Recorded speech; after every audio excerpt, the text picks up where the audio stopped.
Bapak-bapak, ibu-ibu, saudara-saudari kaum muslimin rahimakumullah. Pada pertemuan terdahulu kita telah membicarakan bagaimana caranya memilih jodoh menurut tuntunan agama Islam. Maka pada pertemuan kali ini pembicaraan akan kita tingkatkan tentang bagaimana caranya membina mahligai rumah tangga yang bahagia, dengan menitik beratkan pembicaraan tentang kepentingan bersama atau tanggung jawab bersama, baik sebagai suami ataupun sebagai istri. Banyak rumah tangga bahagia tercapai apa yang dicita-citakan dan tujuannya. Tetapi tidak jarang banyak rumah tangga yang tenggelam sebelum sampai ke pantai yang dia tuju. Pada saat-saat perkenalan, di saat orang-orang sedang mencari jodoh, dirinya merasa bahwa hanya dengan pasangannya itulah yang akan memberikan kebahagiaan. Hari-hari di mana pertemuan selalu menjanjikan keindahan dan selalu menyanyikan kemesraan. Bahkan sehari tak bertemu terasa seminggu, seminggu tak bertemu terasa sebulan, sebulan tidak ketemu pingsan. Tidak ada tanda-tanda sesuatu itu akan menjemukkan. Namun setelah memasuki kehidupan bahtera rumah tangga, baru berapa bulan saja atau baru berapa tahun saja, semua impian yang keindahan itu sirna. Bahagia yang disangka, sengsara yang datang menimpa.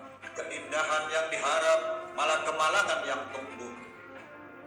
Hal ini karena orang tidak bisa mendapat hikmah dari satu kehidupan berumah tangga, tidak menyadari tanggung jawab dan kewajiban yang akan berbuntut, tidak bisa jadi seseorang yang bertanggung jawab, dan pada akhirnya tidak akan tumbuh ketenangan di dalam rumah tangga itu. Bukankah kewajiban akan saling memberi pengertian? Pengertian akan membawa ketenangan, dan ketenangan adalah tangga pertama untuk mencapai rumah tangga yang bahagia. Oleh karena itu kita mulai saja dari seorang suami dalam memimpin rumah tangga yang bahagia ini. Yang pertama, kewajiban seorang suami ialah mempergauli istrinya dengan baik. Setiap suami di mana dia selesai mengucapkan ijab qabul di depan atau di hadapan tuan penghulu, maka dia pun mengucapkan syirah ta'liq yang berisi perjanjian dari seorang suami bahwa dia akan mempergauli istrinya dengan baik menurut tuntunan syariat agama Islam. Walaupun janji itu zahirnya diucapkan di depan tuan penghulu, namun pada hakikatnya itu adalah janji seorang muslim terhadap Allah Subhanahu wa ta'ala. Ini tidak lain karena menikah menurut Islam adalah sesuatu yang sakral, merupakan dari sesuatu yang suci dan bagian dari ibadah kepada Allah Subhanahu wa ta'ala. Seperti dikatakan di dalam kitab suci Al-Quran, hai orang-orang yang beriman, tidak boleh bagi kamu untuk mengambil seorang wanita dengan cara paksa. Dengan kata lain, pernikahan harus dilakukan atas dasar suka sama suka.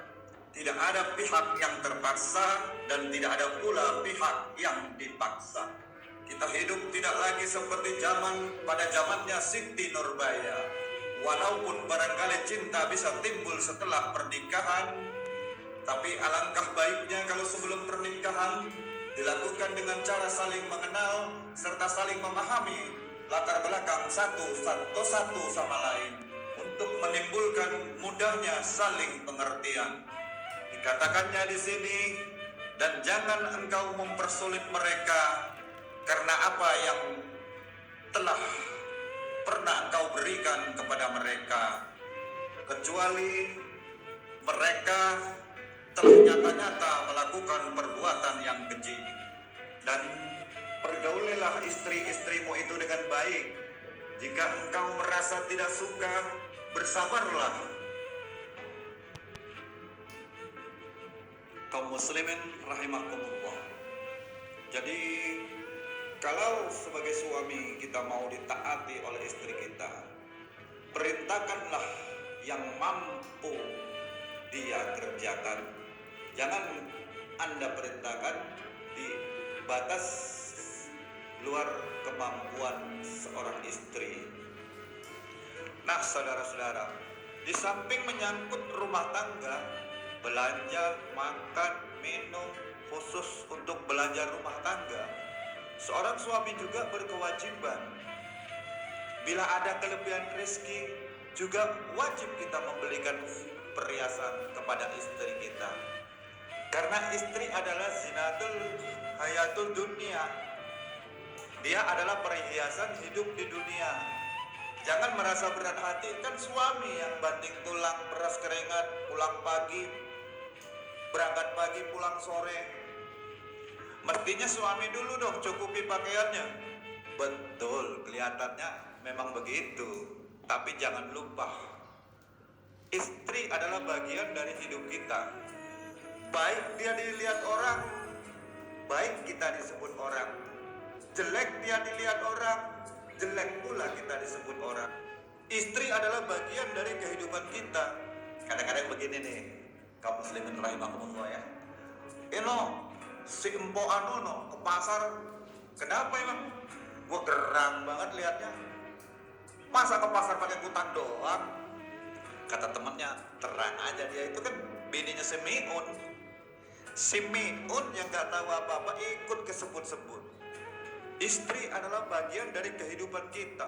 Zolim seorang suami terhadap istrinya, mentang-mentang dia pegang duit, mentang-mentang dia kerja, seenaknya dia beli pakaian sendiri. Giliran istrinya cuma gak karung doang dipakein. Istri adalah perhiasan. Baik dia disebut orang, baik pula suami disebut orang. Ada kala satu perbuatan zolim misalnya yang dilakukan oleh seorang suami. Manakala dia dapat duit, parkir dia di restoran, makan yang enak-enak. Kalau tidak ada duit, baru dia pulang ke rumah, makan di rumah. Sementara dia makan-makan yang serba enak, makan-makan yang serba lezat di restoran yang serba ada. Istrinya di rumah cukup kangkung aja sama toge. Itu adalah sebuah perbuatan yang zalim terhadap istri. Maka istri berhak menuntutnya, karena itu memang adalah haknya. Begitu besar pahalanya memberikan nafkah ini. Uang yang kamu belanjakan di jalan Allah, uang yang kamu bebaskan untuk membelanjakan apapun juga, uang yang kamu sedekahkan untuk orang miskin, dan uang juga yang untuk kamu belanjakan untuk menafkahi keluargamu, pahalanya itu lebih besar uang yang kamu gunakan untuk menafkahi keluargamu. Ya Allah, jadi nilainya sedemikian besar. Seorang suami wajib meningkatkan ilmu pengetahuan istrinya, membimbing. Sebab selain berfungsi sebagai seorang suami, suami juga adalah guru daripada istrinya. Jika dia tidak bisa mendorong suaminya atau membimbing istrinya, setidaknya doronglah dia untuk berangkat ke pengajian atau ke majelis-majelis taklim, bergaul dengan ustadzah-ustadzah, sehingga bertambahlah ilmu pengetahuannya. Lingkungan pergaulannya menjadi luas, cakrawala pandangannya juga tidak menjadi sempit. Sebaliknya, peluang ini juga harus dimanfaatkan oleh istri dengan sebaik-baiknya. Berangkat dari rumah kan untuk mencari ilmu pengetahuan. Iya, repot kadang-kadang berhari rumah berangkat ngaji, sampai di pengajian suami jadi akur-akurin. atau tetangganya jadi bahan gunjingan. Ngajinya cuma setengah jam, ngomongin orang sejam setengah. Ini malaikat bingung ini, kacau banget nih orang. Ini kadang-kadang menimbulkan hal-hal yang negatif, padahal keluarnya dari majelis taklim, keluarnya dari pengajian. Tapi kalau di pengajian yang dilihat gelang temennya, anting temennya, rantai temennya, sok belaga tahu baru dapat berita buruk. Oh, katanya si anu. Oh iya, si anu. Saudara hadirin yang saya muliakan, akhirnya kan nanti suami jadi pegel. Loh, kok disuruh berangkat ngaji bukannya jadi bener? Pulang ngaji malah gua digonggong-gonggong suruh beli gelang. Rupanya tidak memanfaatkan peluang yang diberikan itu seperti yang seharusnya. Nah, saudara-saudara kaum muslimin rahimakumullah, saya cukupkan sampai di sini dulu. Lain waktu dan di lain kesempatan kita akan sambung lagi. Wassalamualaikum warahmatullahi wabarakatuh.